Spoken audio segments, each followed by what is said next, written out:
Peter Cullen's majestic voice aside, Venture is actually a pretty cool villain on his own. His design is awesome, well, despite the skirt.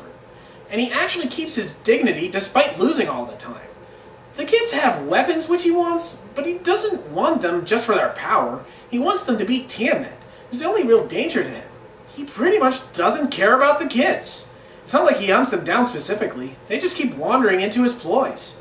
For example, he devises a plan to get some dragon bane, a plant which kills dragons, like Tiamat, which is guarded in an impenetrable city.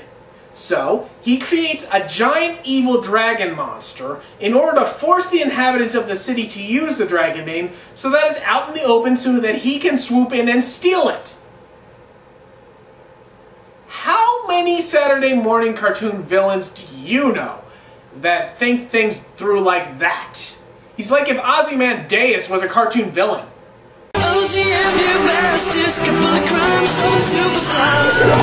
The problem with the show wasn't the individual episodes. I mean, each episode actually could have interesting plots that became sometimes downright cool. The problem is that each episode ignored every other one that came before it.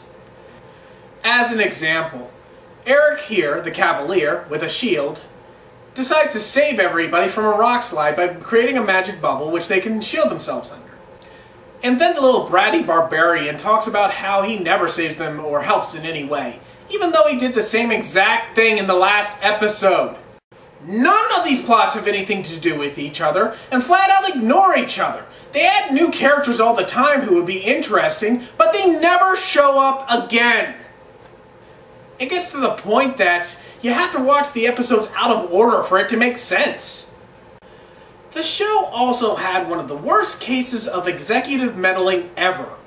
What would have been serious storylines were toned down. The episodes were forced to be self-contained, and best of all, they added the most twisted moral I have ever seen in a Saturday morning cartoon. Remember Eric the Cavalier? Much like Wheeler from Captain Planet, but much, much worse. Eric would always complain and go against the group and always be wrong. And what was the moral of his story? That if you go against your friends, you're always wrong. So remember kids, when all your friends want to hop over that fence that says high voltage, stop being a whiny sissy commie and follow him. Not only was he dead wrong every time just because he went against the group, but guess who would chime in and give him a hard time? Keep them. Maybe the rocks in your head need company, Eric, and won't look at your grody face. Hi, Diana. What a bitch! But, damn, she does look fine in that fur bikini. And that red-haired girl, Sheila, too. She was cute. Whoa, panty shot. Nice. Wait, how old are they supposed to be?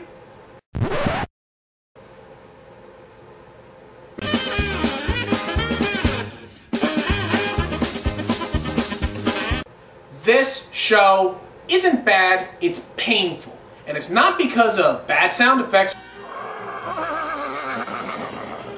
or shallow characters, but because it was a good idea. And the good idea was wasted on the executives. Guys in suits who had no idea how to write, no idea how to make a show, did making all the decisions.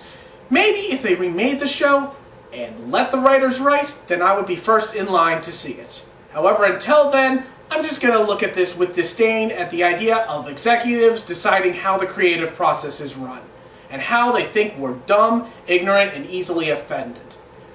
I'm the NPC, and I am done with this review.